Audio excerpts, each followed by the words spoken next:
Oh, udah.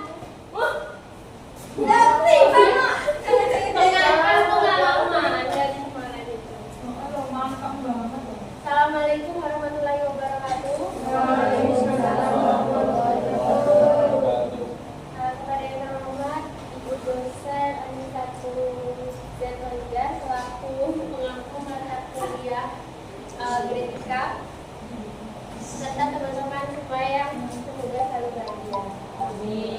Jadi pada pagi hari ini kita akan membahas tentang genetika populasi dengan kelompok kami yang berdasarkan 4 orang, tapi 1 orang tidak hadir.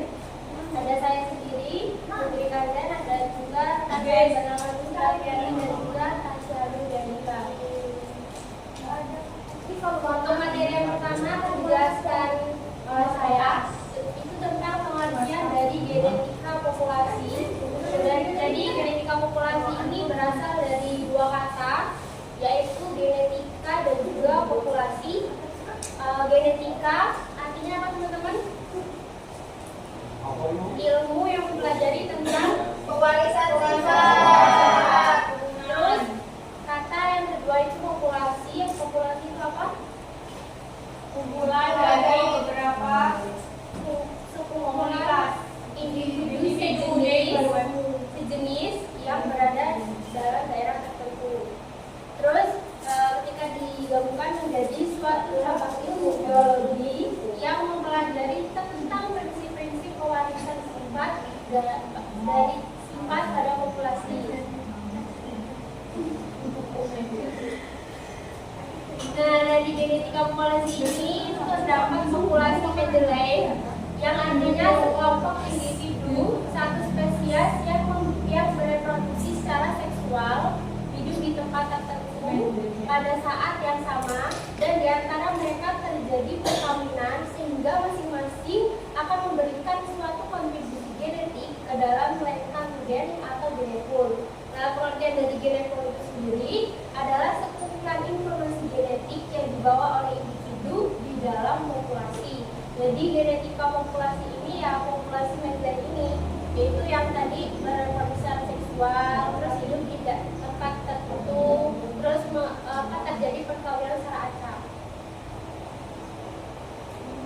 Manfaat dari genetika populasi itu adalah untuk mengetahui peluang munculnya gen tertentu yang mengontrol suatu sifat yang bermanfaat untuk mengetahui potensi populasi secara genetik. Fenomena genetika populasi. Nah, misal nih di suatu daerah berbeda itu terdapat populasi manusia yang di dalamnya terdapat banyak variasi gen atau kolam gen, yaitu genetik tadi. Ada gen yang membawa sifat cantik, ganteng, tinggi pendek, kurus dan gemuk. Satu daerah itu terjadi perkawinan secara acak, sedangkan yang satunya tidak. Jadi genetika populasi itu harus seimbang. Nah, contohnya itu kan kalau dalam satu tempat atau wilayah itu kan ada yang ganteng, ada yang cantik, ada yang tinggi, ada yang pendek, ada yang kurus, ada yang gemuk. Kalau yang cantik sama ganteng jadi satu, habis itu yang jelek sama jelek jadi satu, itu kan menghasilkan keturunan yang kalau jelek jelek. Kalau ganteng habis sama cantik jadi bagus hasilnya. Kan itu nggak seimbang kan teman-teman. Jadinya itu terjadilah dalam genetika populasi ini terjadi perkawinan secara acak, yang ganteng sama yang jelek. Jadi kan menghasilkan keturunan yang tetap sinkron, sedang. Jadi nggak yang jelek-jelek amat, yang bagus-bagus amat, nggak yang tinggi-tinggi amat, pendek-pendek amat. Jadinya dia itu seimbang. Jadi yang genetika populasi harus seimbang.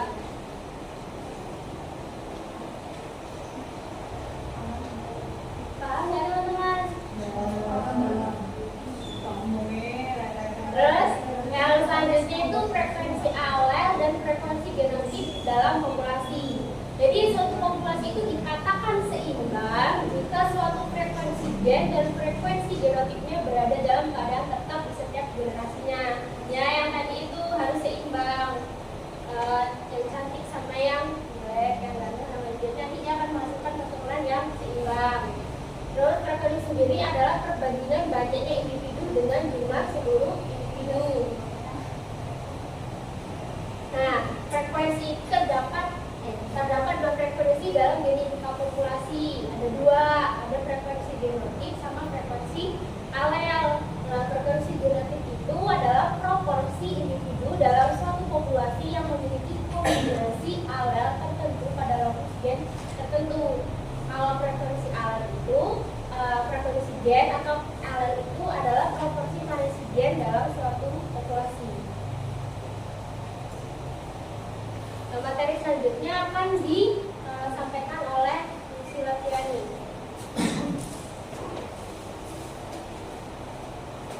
Selanjutnya itu faktor-faktor yang mempengaruhi frekuensi alel. Yang pertama itu ada perkawinan tak acak. Hal ini dapat mengakibatkan alel yang membawa sifat yang lebih disukai akan lebih banyak ditemukan dalam populasi tersebut. Sedangkan alel yang mempunyai sifat tidak disukai itu akan cenderung berkurang bahkan kemungkinan dari populasi tersebut. Jadi kalau ini kan contohnya ada kumbang dominan. Ada kumbang dominan homozigos AA. Nah, dia kawin tidak acak. Jadi dia hanya mau sama yang sama kayak dia. Jadi kan nanti hasilnya juga dominan homozigos kan ya. Terus habis itu ini juga ada resesif. Jadi dia tadi itu hasilnya resesif. Terus ini yang acak. Jadi yang dominan sama resesif. Terus dominan sama resesif kan menghasilkan heterozigot. Jadi yang ini tuh mempengaruhi frekuensi alel karena dia hasilnya tidak seimbang. Karena dia yang bagus-bagus aja, terus yang jelek aja. Ini jeleknya tuh lama-lama hilang karena biasanya pengen mau sama jelek gitu kan. Nanti semuanya pada yang bagus gitu. Jadi harus sama yang seimbang. Karena kalau tadi kan frekuensi alel itu kan kata Zen hasilnya harus satu ya, harus seimbang hasilnya. Terus adanya faktor selanjutnya itu adanya mutasi. Nah, adalah perubahan pada materi genetik yang bersifat menurun. Mutasi dapat terjadi pada semua organisme dan merupakan sumber dari adanya variasi heterozigot. Ini kan pada kumbang itu kan terjadi mutasi gamet memproduksi sperma dan ovum. Nah, ini terjadi perubahan pada kromosom. Susunannya berubah jadi ada A dominan, mutasi acak yang berubah A resesif jadi A dominan. Jadi ini jadi AI. Jadi AI dia membentuk genotip baru. Jadi kalau semakin genotip baru ini bisa bertahan hidup dengan keadaan dia udah mengalami mutasi, jadi dia akan semakin berkembang dan semakin berkembang biak gitu loh. Dia yang bakal bertahan lama dan berkembang biak. Itu enggak? Kan ini kan dia yang lebih, dia yang kan ini kan hasilnya kan ini kan dia kan terjadi mutasi acak. Kan kalau penelitian mutasi apa kemarin presentasi mutasi perubahan susunan kromosom kan, susunannya berubah kan, ya ini berubah jadi kan karena ini A semua. Nah, ini kemasukan mutasi perkawinan ini loh, terjadi yang tadi itu perkawinan acak itu dia masuk ini A dominan. Jadi dia menghasilkan ada keturunan yang menghasilkan heterozigot ini. Nah, jadi dia variasinya tuh seimbang, nggak semuanya resesif. Jadi ada ininya, ada perbedaan. Cuma karena dia cuma satu, dia bisa berkembang di daerah itu. Ya karena kalau dia udah jadi dia bertahan hidup, dia bakal berkembang kan. Ya. Kalau misalnya nggak itu dia bisa berarti tetap resesif. Iya. Jadi mempengaruhi frekuensi alel. Jadi sama nggak seimbang nggak 1 banding berapa? Nggak seimbang kan? Jadi dia mempengaruhi frekuensi alel yang dari populasi itu. Jadi kalau nanti ada suatu perubahan, yaitu peluang munculnya evolusi.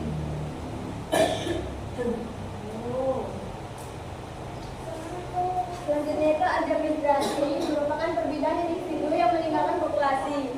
Individu tersebut akan membawa alat keluar, sedangkan individu yang masuk atau bergabung dengan populasi baru akan membawa alat yang berpotensi menjadi alat baru. Pergerakan alat antar populasi ini disebut dengan arus gen. Jadi setiap ada individu yang keluar, dia kan bawa alatnya dia keluar.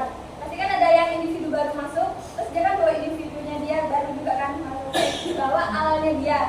Tapi yang keluar sama yang masuk itu harus sama alatnya, harus sama kayak dominan AA. Terus yang keluar misalnya yang keluar dominan AA, dia masuk harus juga dominan AA. Berarti nggak boleh beda. Enggak, karena kan kalau beda kalau beda ya berarti memang perlu ada frekuensi alatnya. Intinya kalau yang keluar AA, jadi yang masuk harus AA. Jadi kalau yang masuk AI, berarti dia nanti bakal mempengaruhi frekuensi AA kan. Jadi frekuensi alatnya bakal beda.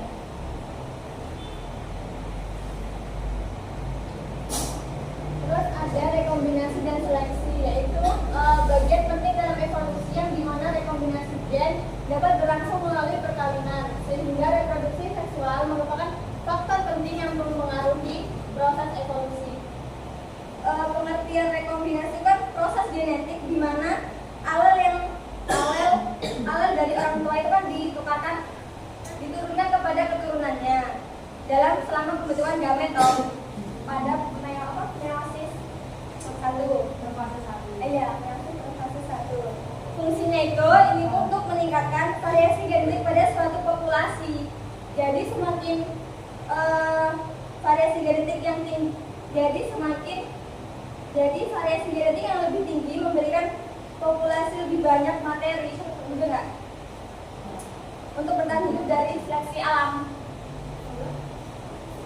Apa? Ya jelas dong rekombinasi ya, pengaruh frekuensi alel. Kan rekombinasi adalah ini campuran dong. Ada campuran gen. Nah kan kalau misalnya campuran ya udah jelas pengaruh frekuensi alel itu kan. Ya, dari seleksi alam dari bertahan hidup. Terus ada seleksi alam, merupakan terjadinya perubahan pada suatu lingkungan hidup yang dapat mengakibatkan terjadinya organisme yang dapat menyesuaikan diri dengan lingkungannya yang baru dan dapat mempertahankan kelangsungan hidupnya, dan begitu pun sebaliknya. Ini contohnya itu ada kumbang tubuh terang dan kumbang tubuh gelap. Jadi kalau kumbang yang lebih terang itu biasanya lebih gampang dimakan sama predator karena dia kan terang. Yang ini XS ini kan udah dimakan sama burung. Jadi yang sisa cuma 2 kan. Nah, jadi siapa yang bisa bertahan itu juga mempengaruhi populasi frekuensi alam. Seleksi alam.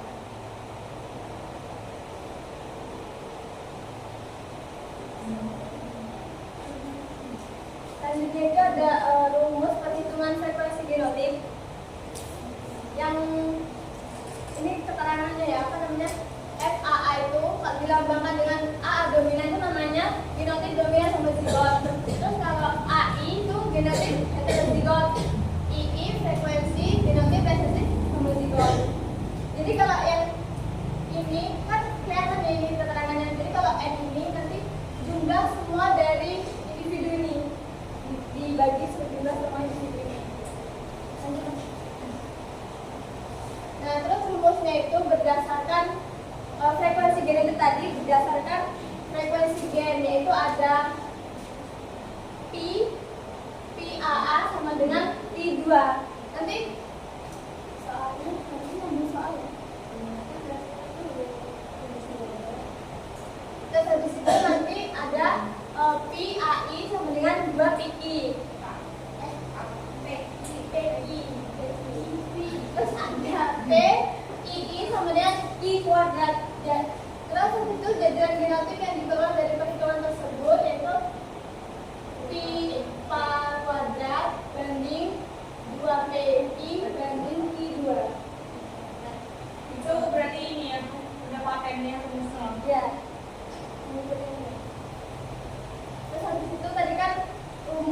genotip. Sekarang rumus frekuensi alel.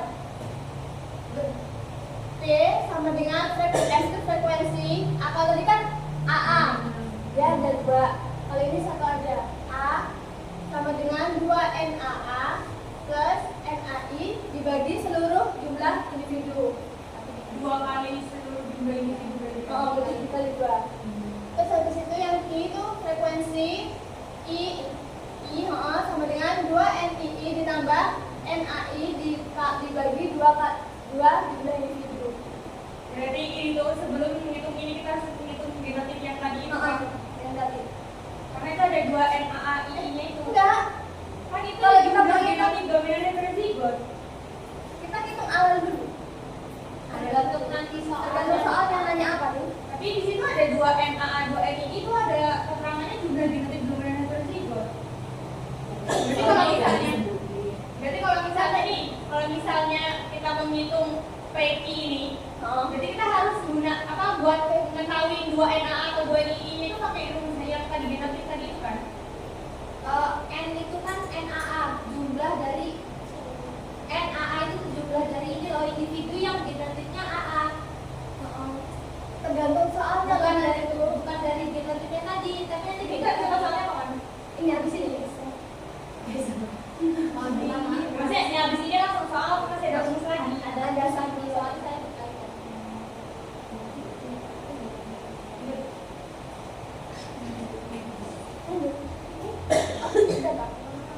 Terus habis itu frekuensi alel dihitung dari frekuensi genotip.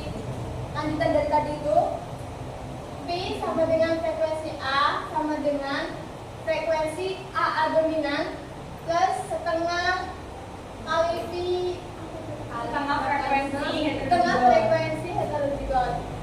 Terus habis itu yang frekuensi I sama dengan frekuensi II ditambah setengah frekuensi heterozigot. Jadi itu yang dicari itu yang apa? Coba Ini soalnya ini. Ya, yang ini loh, yang tadi belum. Kalau yang ini Itu yang dicari apa? frekuensi alel. Frekuensi alel berdasarkan frekuensi genotip. Bisa kalau frekuensi genotipnya diketahui, ya udah berarti tinggal pakai frekuensi alel yang ini. Berarti kalau makanya kalau misalnya frekuensi yang kedua tadi kan kita belum tahu genotipnya kan berarti. Karena kalau udah tahu genotipnya kan kita tinggal pakai ini. Nanti kan yang pertama itu kan kita cari alel dulu toh.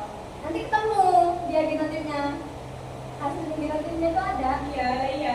Berarti kan maksudnya, berarti kan tadi yang terakhir, rumus yang terakhir itu kan digunain buat kalau misalnya udah ada genotipnya loh. Berarti tinggal pakai rumus ini. Iya. Nah, terus yang rumus kedua tadi berarti kalau misalnya belum ada genotipnya, Iya, kita nyari dulu pakai rumus yang pertama. Benar nggak? yang rumus yang Coba yang pertama, yang ini. bukan yang pertama coba. Yang pertama itu Nah, ini rumus apa? Oh, alah. kan beda. Tadi kan ada rumus genotip sama rumus alel. Ada dua. Nah ini kan cari cara ini cara buat cari frekuensi genotip kalau udah ada frekuensi gen. Ya berarti ini Nggak rumus masuk terakhir kan? Berarti hasil rumus terakhir kalau kita udah hitung yang rumus kedua sama rumus ketiga, baru nanti diperbandingkan. Ini soalnya dan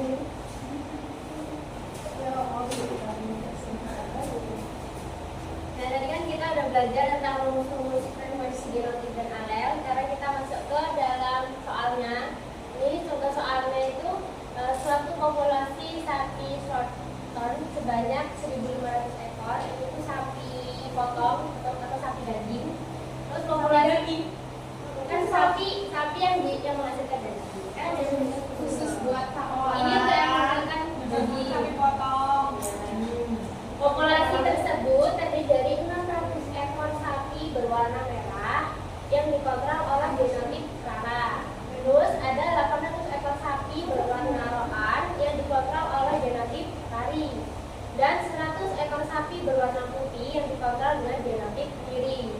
Nah, perhitungan yang akan dilakukan terhadap populasi tersebut adalah, nah di sini kita nyari yang pertama ada frekuensi gen Ra dan gen Ri. Terus ada yang kedua itu frekuensi genotip Rara, Rari dan Riri dengan menggunakan frekuensi gen Ra Genri hasil perhitungan pada soal yang A. Terus yang B itu tuliskan jajaran genotipnya. Terus yang D proporsi gametra dan ri. Kita cari yang pertama dulu, frekuensi genera dan genri. Ini kita pakai rumus yang kedua. Kita disebut ini kita pakai rumus yang ini tadi. Kan kita nyari yang genera dan genri. Kita cari yang ra dulu. Terus tadi kasih rumusnya kan 2NA. Terus tadi kan yang rara tadi kan 600 kan ya, sapi yang warna merah. Coba cari. Terus sambil lihat yang di HP. Sambil lihat rumusnya. Nah di situ kan rumusnya kan 2NA rara plus M lari. Tadi kan yang 600 nya yang rara itu kan sapinya sapi merah kan 600. Habis itu yang sapi roannya itu ada 800. Habis itu dibagi sama keseluruhannya N seluruh sapinya 1500 kan 2 iya jadi 2 rumusnya. Terus 2 dikali 600 ditambah 800 menghasilkan 2000. Terus yang 2 dikali keseluruhan dari sapi tadi 1500 hasilnya jadi 3000. Habis itu 2000 dibagi 3000 itu menghasilkan 0,67. Terus kita cari yang ri. Yang ri itu kan tadi kan yang ri kan sapi putih itu kan ada 100. Terus rumusnya tadi di sini ada M yang lari itu kan ada 800. Sapi putih riri ditambah sama lari sapi roan itu di 2 dikali 100 tambah 800 jadi 1000. Terus 2 dikali keseluruhan dari sapi 1500 dan di 2 itu jadi 3000. Terus dibagi jadi 0,33. Jadi P dan P tambah Q sama dengan itu kan yang P yang P itu kan 0,67. Terus yang Q itu 0,33. Jadi hasilnya 1. Jadi dia seimbangnya hasilnya 1. Terus yang B kita cari frekuensi genotipnya berdasarkan frekuensi gen. Ini yang pertama. Ini yang tadi yang rumus yang pertama. Itu kan itu kan P kan rara, rari sama riri. Rara tadi kan hasilnya kan 0,67. Tapi kan di sini rumusnya kan P kuadrat. Jadi dikaliin 0,67 kuadrat itu hasilnya 0,4489. Tapi dibuatin jadi 0,45. Terus yang rari itu kan hasilnya kan rumusnya kan 2 PQ. 2 PQ 2 P-nya tadi yang 0,7. Terus Q-nya itu 0,33. Itu dikaliin jadinya hasilnya 0,44.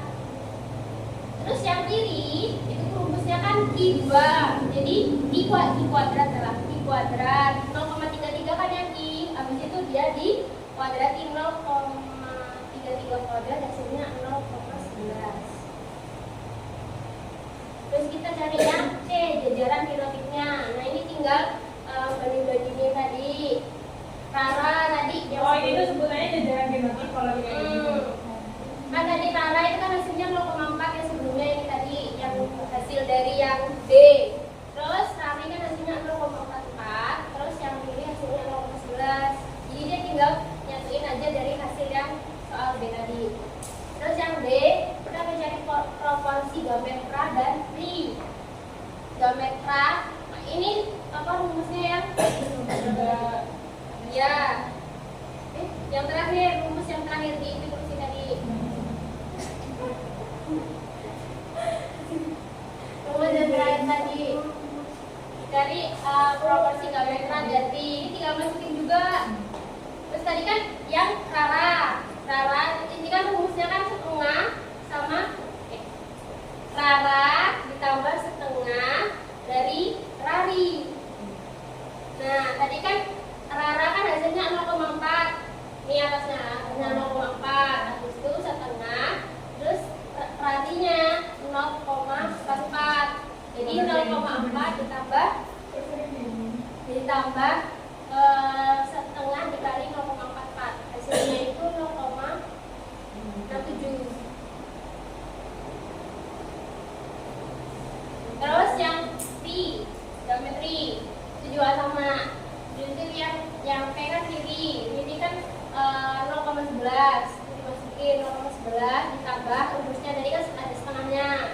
Terus Rari dimasukin itu 0,44. Jadi 0,11 ditambah setengah kali 0,44 jadinya 0,3. Ada yang belum maksud? Intinya kalau kita tahu jajaran genetiknya itu tinggal ditambah aja. Terus yang heterozigot itu sebagai penjumlahan setengah kalinya itu kan sama atau berarti? Iya, kita harus itu hafal rumusnya. Aduh, itu hafal rumusnya. Enggak mau. Tapi yang paling enak yang jajaran ini tinggal. Iya, maksudnya kalau misalnya dari awal salah berarti kan sampai gue salah kan? Tapi harusnya kan cocok. Ini harusnya kan kita sama yang awal. Iya. Ya, berarti itu cuma ngulang kalau beda rumus. Yang kalau Kita pastikan pastikan itu benar apa enggak. Kalau hasilnya beda kan berarti salah. Jadi yang sama. tapi ada yang hasilnya beda nggak? Enggak ada. Yes. Siapa tahu sebenarnya yang dibuat salah atau gimana? Ilmu baru kan, Mas. Oh. Pertanyaannya kan disampaikan oleh India. Nah, jadi genetika populasi itu berkaitan dengan hukum Hardy-Weinberg atau hukum keseimbangan. Tadi kan genetika populasi harus seimbang ya, jadi berkaitan dengan hukum Hardy-Weinberg. Jadi hukum Hardy-Weinberg ini tuh merupakan salah satu hukum yang berperan penting dalam mekanisme evolusi. Jadi kalau hukum ini berlaku, evolusi nggak akan terjadi. Tapi kalau evolusi terjadi, hukum ini nggak berlaku.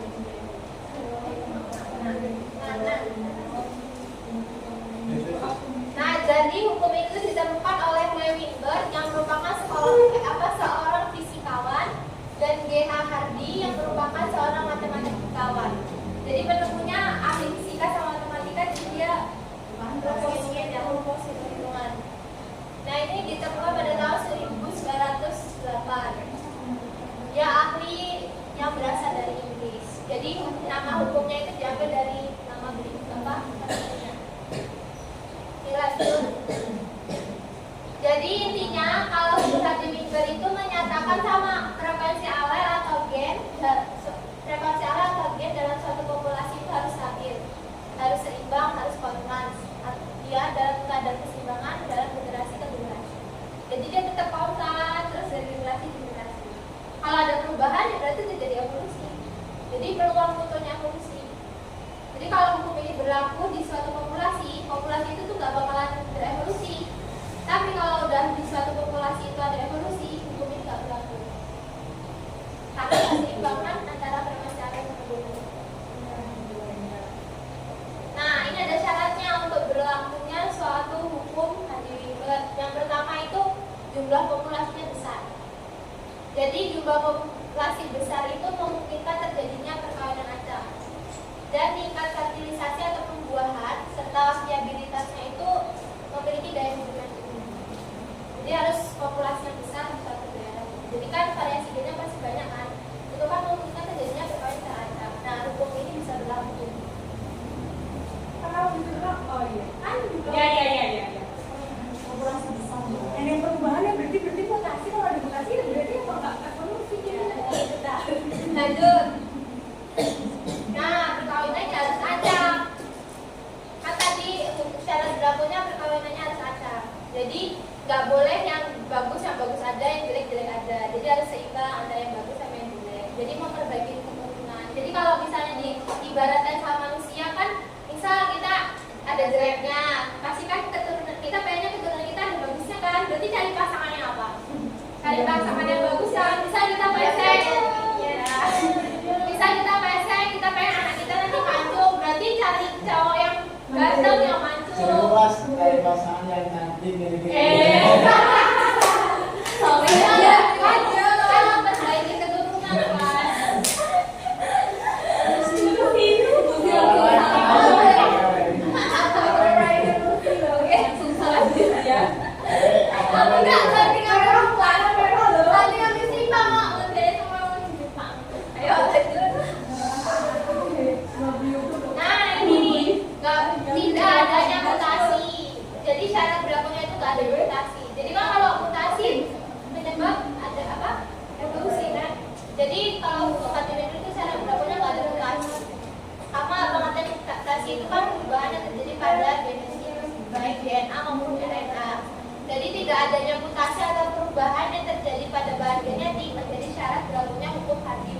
kalau hal ini terjadi karena perubahan suatu alel, terjadi alel lainnya akibat mutasi dapat mengubah frekuensi alel kan di suatu populasi. Makanya kalau udah adanya mutasi, ya hukum ini nggak bisa berlaku karena kan frekuensi alelnya nggak seimbang. Jadi ini berkebalikan sama yang awal tadi. Ya. Tapi kok perkawinan secara acaknya sama? Beda. Ada Karena dia dia acak, acak. tadi kan acak. Tidak acak ya? Tidak acak. Oh. Ini acak. Yang ini acak harus acak. Nggak boleh pilih yang ganteng atau yang jelek. Lanjut. Nah, nggak ada seleksi alam. Syarat berlakunya. Tadi kalau ada seleksi alam kan terjadi evolusi. Nah, menyatakan bahwa hanya yang kalau seleksi alam kan tahu lah ya, yang kuat hanya yang kuat yang bisa bertahan, sedangkan yang lemah pasti mati atau punah.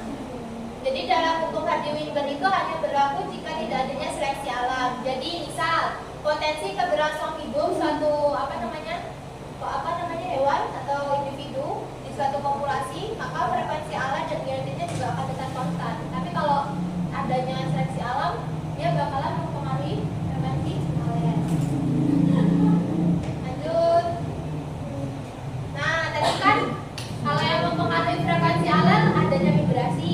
Kalau di hukum ini nggak boleh ada migrasi. Jadi populasi itu nggak boleh kemana-mana. Ya udah di populasi itu aja, nggak boleh keluar dari populasi itu, nggak boleh keluar, terus nggak boleh dia masuk juga, karena bakal mempengaruhi frekuensi alel di populasi itu.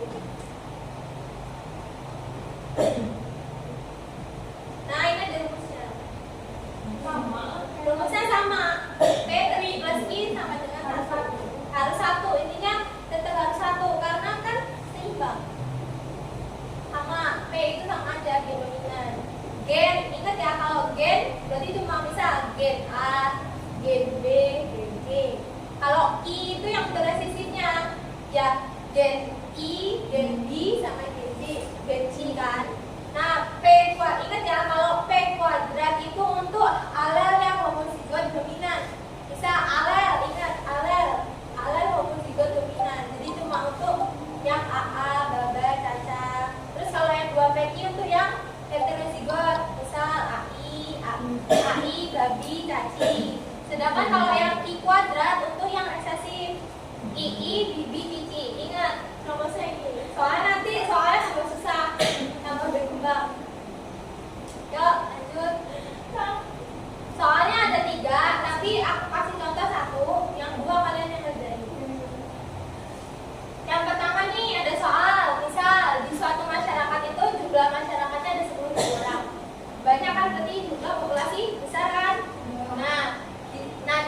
Di populasi itu tuh cuma 1 orang yang menderita albino. Albino genotipnya apa?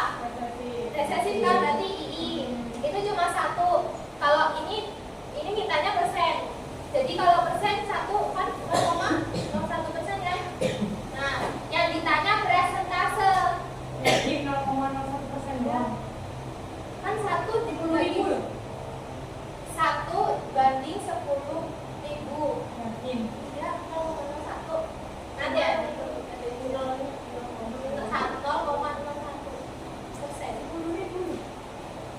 Bukannya kalau persen itu 1 banding 10.000 kan 100.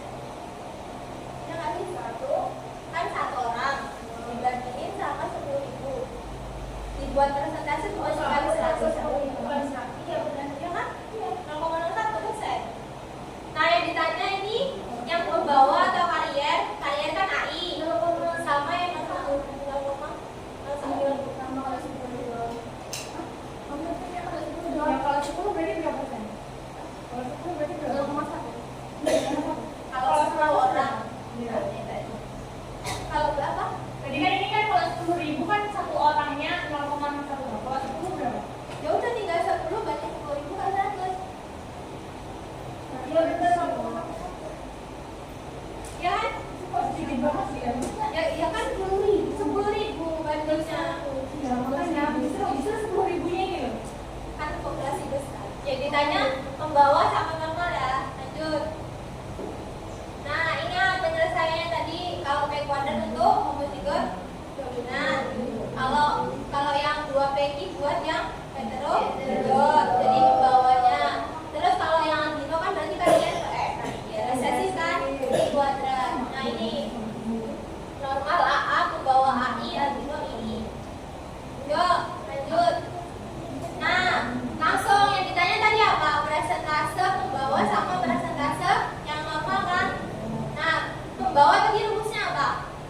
Dua PQ kan?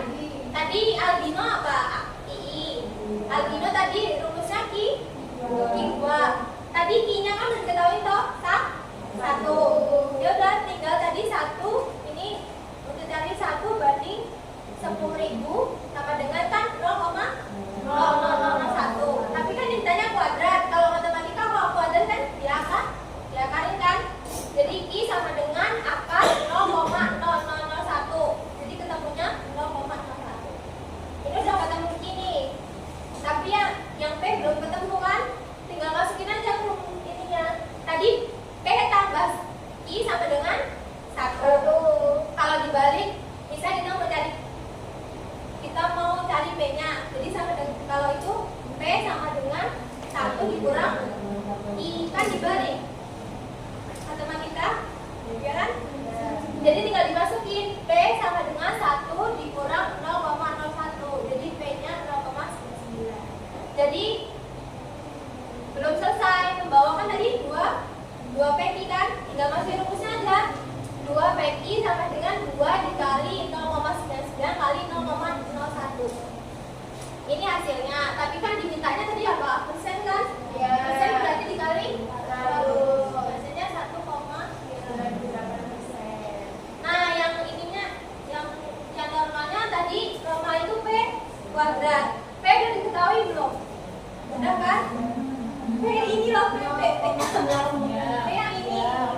Ya udah tinggal P itu hasilnya 0,99 kuadrat. Hasilnya kan 0,98, 0,1. Tapi yang diminta persen, jadi dikali 100. Hasilnya 98,04. Tuh. Ini soal yang kedua, kalian yang ngerjain. Benar?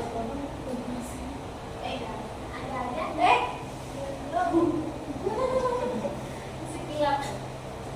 Ini ada jawabannya. Iya kan di PPT-nya makanya aku apa nih? Enggak usah dijelasin sekarang. Mau dijelasin. Soalnya kata Indah. Soalnya tadi saya minta. Coba kata Indah. Tanpa melihat. Tanpa melihat dulu. Ini sih biar.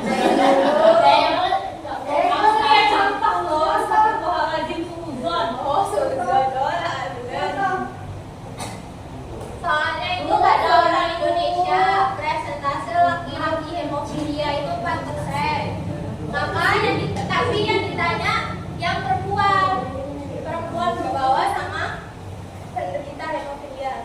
Ingat jangan pengaruh intervensi alel hemofilia Pak. Kan? Enggak, aku tanya ini kita pada hemofilia. Hemofilia tuh berarti kan kalau ke bawah juga nih. Nah ini kan ditanya penderita hemofilia yang perempuan. Nah ya, berarti ini yang laki-laki hemofilia. Kalau hemofilia itu gigi. Ya berarti resesi. Nah berarti kalau misalnya kita ada ngitungnya resesi laki-laki dan resesi perempuan. Yang udah diketahui apa? Jadi ketahui kan ini laki-laki toh. Ini kan resesi toh berarti. Laki-laki hemofilia kan berarti XG sama dengan resesi toh. Terus yang mau kita cari heterozigot sama yang pembawa sama resesinya. Tapi perempuan bukan laki. berarti XX gitu kan. Mulai dari mana?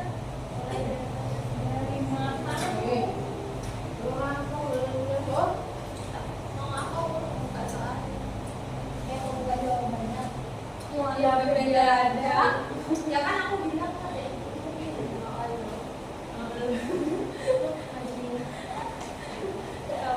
Intinya kalau udah sampai ini di belakang kan udah ada yang diketahui itu Q-nya kan Q yang laki udah diketahui belum? Udah kan?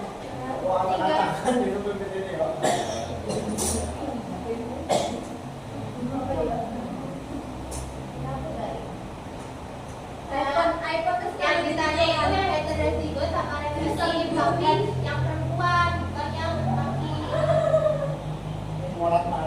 Hampir sama kayak yang awal jalan deh. Yang udah diketahui kan udah ada yang persen. Terserah kalian sih mau hitungannya persenan atau koma juga boleh.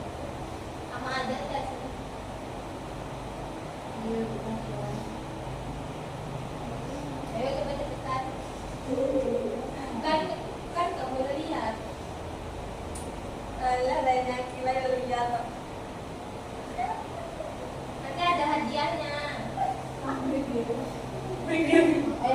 Hadiahnya kasur. Hadiahnya motor Cipam. Ayo Supra. Mobil Supra. Ini kan tetap-tepatannya loh. Iya. Kalau kan dia Kamu nggak dia Bin. Ini harganya sama aja kayak yang tapi aku bilang ini kan. Ya udah Makanya udah diketahui berapa ribunya ya populasinya. Nah ini kan enggak, kita cuma disuruh ini cuma dikasih tahu Nah, persen iya doang. itu juga. Ya berarti gini kan. Berarti coba saat ini jawabannya sebelum dari ini yang nomor satu jawabannya.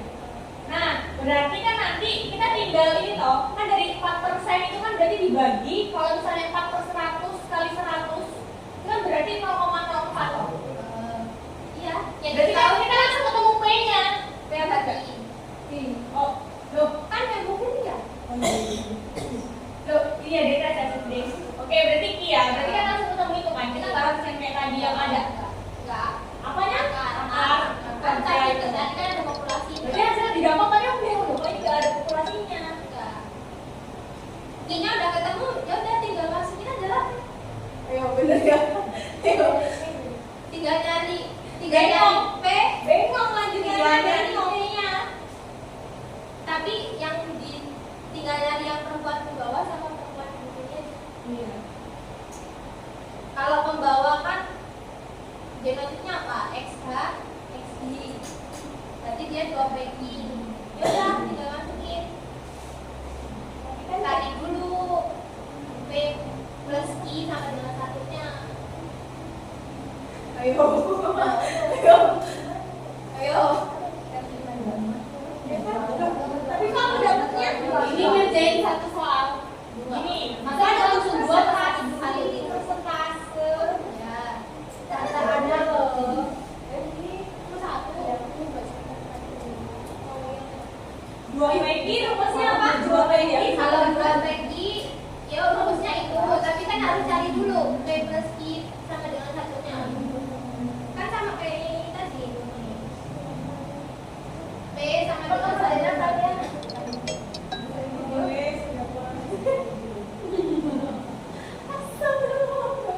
Agak begitu. Cari P plus I sama dengan satu dulu, terus masukin P sama dengan satu. Ini aku tuh udah nemu. Aku udah masukin rumus P sama dengan satu tinggi. Ketemunya Ya berapa kan? P-nya? Kan udah jelas toh P-nya tadi kan 0,04. Nah kalau dikurang 1 kan berarti 0,96. Iya. Ketemu nih P-nya. Ya, Nah, aku bingung lah P-nya ini ya berarti astaga. kan belum dimasukin 2 PI. Iya kan berarti 2 dikali 0,96 dikali 0,04. Ayo. Sudah dari tadi. Bang. Bantu emosial. Berapa hasilnya? 0,16. Tidak adil. Tidak adil. 0,68 Tidak adil. 0,16. Hah? Ya kan yang A itu kan 0,8, yang B 0,16. Suruh jelasin. Ayo langsung jajannya bagi sekelas. Oh, berarti jawabnya 0,0768. Ya. Iya, tapi kan sisanya tadi persen apa? Tinggalan persentase. Kali 100. 7,68%. Berapa tadi jawabannya? Ini apa jawabannya? Mati kabeh. Better nih. Oh, tapi kalau jawabannya dihapus. Oh, berapa ini jawabannya coba 0,07? 0,8. Jadi persentase jadi 7,68%. Udah. Ini udah selesai.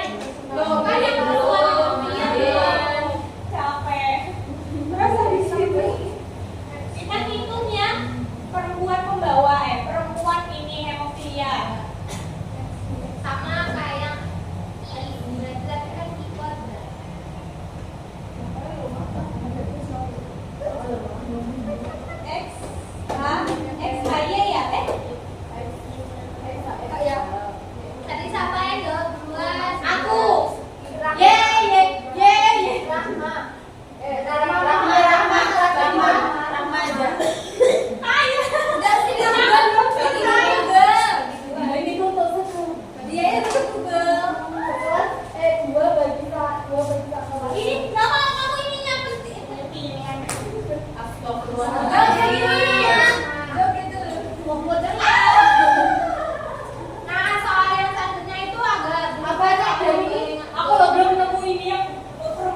Jadi aja pegang. Alhamdulillah mas.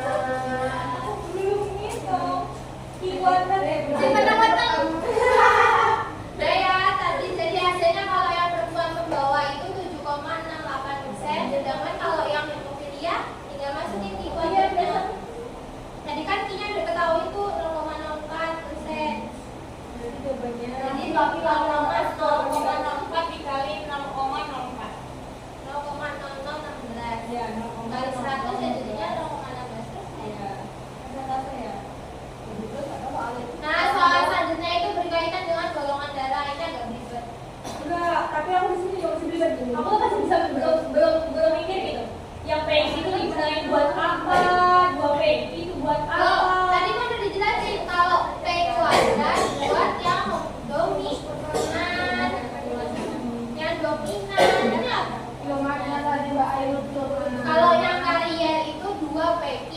Kalau yang resesif I kuadrat. Berarti kalau pembawa ini hetero ya? Pembawa hetero apa? Heterozigot lah. Iya yang apa? Resesi ya. Pembawa. Hetero kan resesi dulu. Jadi kita tuh hetero yang pembawa. Wow, kan ya. Zigot loh. Ya, Kan kalau P 2 P itu berarti kayak gini. Terus kalau P itu dia untuknya dominan. Terus kalau Q resesi. Nah, tapi yang aku bingungin tadi itu kan ya ini diketahui tadi resesif toh. iya tapi kan yang laki. Berarti tetap dominan lah itu tetepan dianggapnya. Iya resesif lah orang I. Lagi soal nomor 3 susah ini kalau dominan. Banyak banget tuh loh. Bisa. Tapi mati. Tapi mati. Nah, soal selanjutnya itu berkaitan dengan golongan darah. Berapa nomor 3 ya? Enggak. Jadi di suatu populasi atau penduduk itu ada golongan darah A. Nah, golongan darah A-nya itu 40%. Nah, golongan darah O-nya 9%. Nah ini tak bisa diketahui dari golongan darah A sama O yang ditanya golongan darah B sama AB. Kan ini soal yang sangat Ya kan dibayangkan itu bilang, sama kayak gini. aku bilang tambah rumit. Yang ditanya golongan darah B sama golongan darah AB. Padahal yang diketahui A sama O. Nah, ini penyelesaiannya. Tuh, aku kenapa tuh pasti bener-bener ada tambah-tambahnya. Tapi rumusnya nanti kalian cari sendiri, ini rumusnya. Itu rumus paten. Tadi kan ingat ya, P itu untuk frekuensi alel yang A, yang Q frekuensi alel yang IB, yang golongan darah B. Nah, yang R-nya itu frekuensi alel yang O. Kalau AB itu kan campuran apa? A sama B. IA sama IB toh? Iya. Iya nggak? Terus Kalau kalau jadi AB PQ dia. Iya. Terus kalau yang AB golongan darah AB percampuran antara darah apa dan apa? Hah? Kalau AB, AB, AB ya. ya AB sama Ya, IB, itu AB, AB. IB. Ini yang O. Yang O ya IO doang. Aku malah bingung nih. Ya berarti kalau golongan darah AB itu berarti kita pakai PQ. Iya. Tapi kalau golongan darah O pakai R doang itu. Iya. Berarti R-nya itu nyepit-nyepiti. Lah kan dia aku tadi mau tadi Tapi kan ini. Oh nah. Dari sana berarti kita nambah lagi itu ada 3. ya diketahui ya udah IA sama IO toh? Ya. Udah. Rumusnya tadi apa? P plus I plus R sama dengan 1. Nah, ini berarti nambah rumus lagi nih. Terus dimasukin Ya, P ambil. plus I, P tambah I tambah R kuadrat. Masih ingat apa? Kalau ngali apa namanya? Ke kuadrat. Ya itu ini loh. Ya kan? Perkalian pengalami. Perkalian yang ngali. Nih, T kan? P plus I plus R kuadrat sama dengan 1. P-nya dikali itu kan jadi P kuadrat toh? P kuadrat. Ya enggak? Ya lah itu metode yang kedua toh. Ini rumusnya. Terus Enggak, sabar. 2 PR jadinya jadi 2 PR.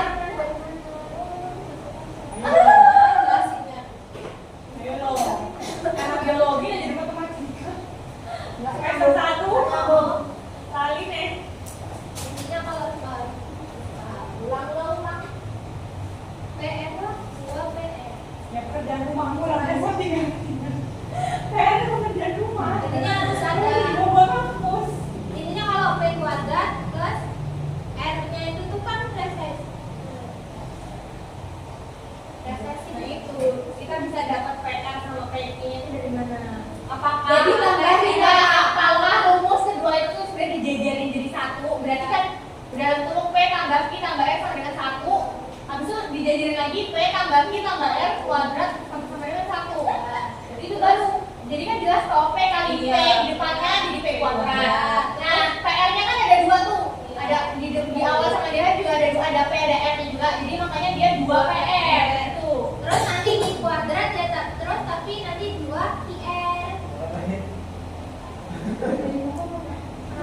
Ya jelas, B-nya juga Q kuadrat Ya, tapi ditambah 2-nya I kali R. itu tuh biar ini loh, biar P sama I-nya itu kan emang udah dominan nilai S itu.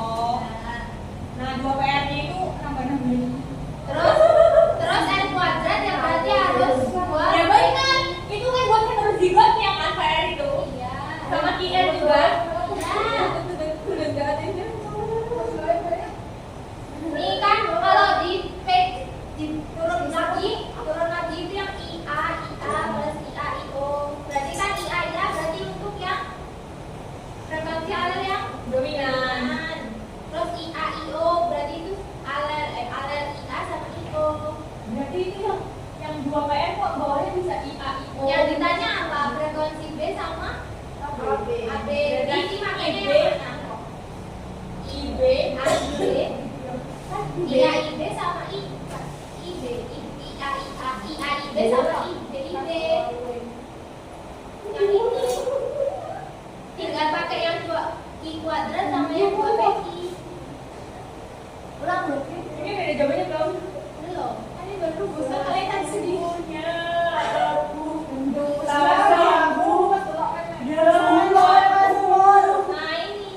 Nah ini yang udah diketahui apa?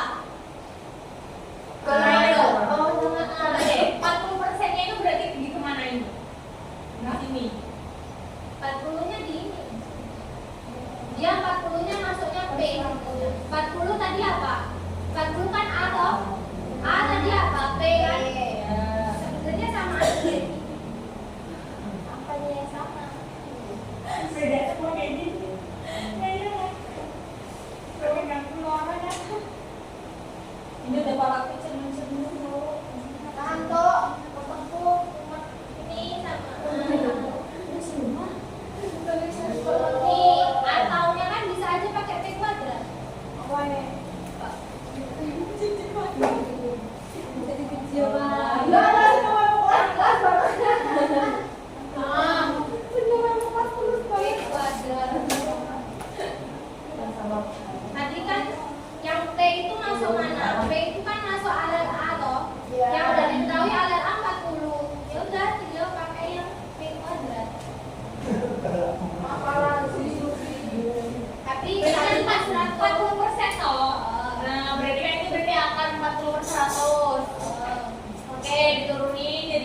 yang 9 ini. Sosokan awal-awal. Kan kita kan tadi belum ngitung yang 9 terus ke 100 ini sebenarnya. N kuadrat tadi kan IO-nya kan udah diketahui toh IO. Yang IO rumusnya apa? N kuadrat. Enggak, hasilnya 0,3. Ya udah, P-nya ketemunya berapa? P-nya 0,3 toh? Ya. Nah, tinggal cari apa? Yang kurang. P udah, N apa? N udah. P ini. Gimana tuh lo? Ya berantem bahasa jengkak. P-nya udah diketahui, A-nya udah, jadi tinggal P-nya. Kan tadi udah jelas P tambah Q tambah S dengan 1 berarti tinggal dimasukin aja P sama R-nya. Dapat lagi, jadi 0,37. Oke, lanjut. Nah, belum selesai. Kan yang mintanya apa? Persen kan? Ya. Yang diminta apa? Golongan darah B. A, B. Nah, tapi kan B itu ada yang heterozigot sama yang homozigot. Ini salah. Di rumus tadi ada IBIO nggak? Ada. Nah, jadi ini yang heterozigot, yang IBIB yang homozigot. Ya, terus berarti udah hilangin aja ini terus juga tinggal ngitungin udah zigot. Tuh. Kan tadi mintanya yang B sama AB. Kan B, golongan darah B itu kan ada yang hetero sama homozigot. Berarti kita harus ngitung lagi jadi dua antara itu. Terus gimana caranya itu heterozigot jadi dominan? Terus yang tadi kan heterozigot. Heterozigot kan tadi apa? Ini aslinya Pak Rahmat tuh udah kebubuk. IBIO nggak? IBIO rumusnya apa? 2 IR kan? Yang ini boleh bisa lihat. Ya. 2 IR kan? Ya. Kalau tadi nggak dimasukin. Ya. 2 kali IR kali 100%. Berapa? Oke. Ya, oke. Next. Oke, next. Terus Dimasukin ke room PPT. loh, ini PPT nggak ada.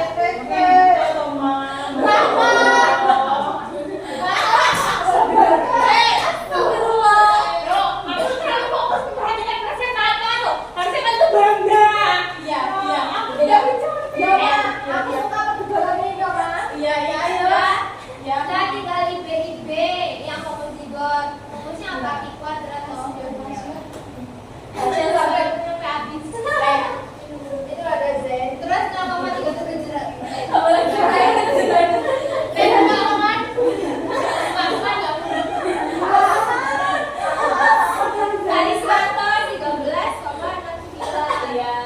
AB berarti AB itu alen apa? Nya sama IB. Jadi dia pakai rumusnya yang heterozigot ya? Itu dua Peki. Tapi di sini ya IB atau 2 P? Ya iya kan benar. Karena dia heterozigot juga. Campuran sama B gitu. Udah kasih pasien nanti habis suaranya. Lalu Pak, Om B, kalau salah sudah ada. Udah mulai ada dulu. Jadi semuanya ini nanti harusnya jadinya 100%. Iya. Ya enggak? Iya. Ya. Benar. 40% tambah 9%. Terus kan B itu tinggal ditambah yang hetero sama homo. Ditambah berapa? 35,89.